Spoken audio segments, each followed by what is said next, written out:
ಮಾಡಿ ಅಲ್ಲೊಂದು ಕಣಿವೆ ಇದೆ ಅಂತ, ಕಣಿವೆ ಸಿದ್ದಗಿರಿ ಅಂತ, ಸಿದ್ಧಾರೂಢರಿಗೆ ಆರೂಢ ಜ್ಯೋತಿ ಶಕ್ತಿ ಬಂದಂತಹ ಜಾಗ, ಅಗ್ನಿ ಸ್ವರೂಪ. ಅವ್ರ ಹಚ್ಚಿ ದೀಪ ಇವತ್ತು ಸಿದ್ಧಾರೂಢ ಆರಿಲ್ಲ ದೀಪ ಅಲ್ಲಿ ಸಿದ್ಧಾರೂಢ ಮಠದಲ್ಲಿ, ಸಿದ್ಧಾರೂಢ ಮಠದಲ್ಲಿ ಅಂತ ಒಂದು ದೀಪ, ಅಂತ ಒಂದು ಆರೂಢ ಜ್ಯೋತಿ ಶಕ್ತಿ ಸಿಕ್ಕಂತಹ ಜಾಗ ಅದು. ಒಂದು ಗವಿ ಒಳಗಡೆ ಹತ್ಕೊಂಡು ಹೋದ್ರೆ 1,000 ಗವಿ ಒಳಗಡೆ ಹೋಗ್ಬೇಕ್ರಿ. ಇವತ್ತು ಇದೆ, ಸ್ಟಿಲ್ ಇದೆ. ಮತ್ತೆ 1.5 ಕಿಲೋಮೀಟರ್ ಬೆಟ್ಟ ಮೇಲಿದೆ. ಆ ಬೆಟ್ಟದ ಮೇಲೆ ದೀಪ ಹಚ್ಚೋದ್ರಿ. 5 ಕಂಬಗಳ ದೀಪ ಇದೆ, 5 ಲೈನ್ ಕಂಬ ಇದೆ. ಆ ಒಂದು ಕಂಬದ ಮೇಲೆ ದೀಪ ಹಚ್ಚಿದ್ರೆ ಕೆಳಗಡೆ ಸಿದ್ದೇಶ್ವರ ಅಂದ್ರೆ ಕಣಿವೆ ಲಿಂಗದ ಮೇಲೆ, ಮತ್ತೆ ಕಣಿವೆ ದುರ್ಗಾ ಪರಮೇಶ್ವರಿ ಇಬ್ರು ಮುಖದ ಮೇಲೂ ಬೆಳಕು ಬರುತ್ತ್ರಿ.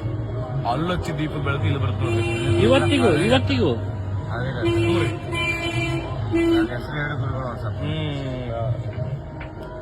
ಕಣಿವೆ ಸಿದ್ದಗಿರಿ ರಟ್ಟಿಹಳ್ಳಿ ಅಂತ ಬರುತ್ತೆ ನೋಡ್ರಿ. ರಟ್ಟಿಹಳ್ಳಿಯಿಂದ ಒಂದು 4 ಕಿಲೋಮೀಟರ್ ಒಳಗಡೆ ಬಹಳ ತಪಸ್ವಿ ಜಾಗ. ಇವತ್ತು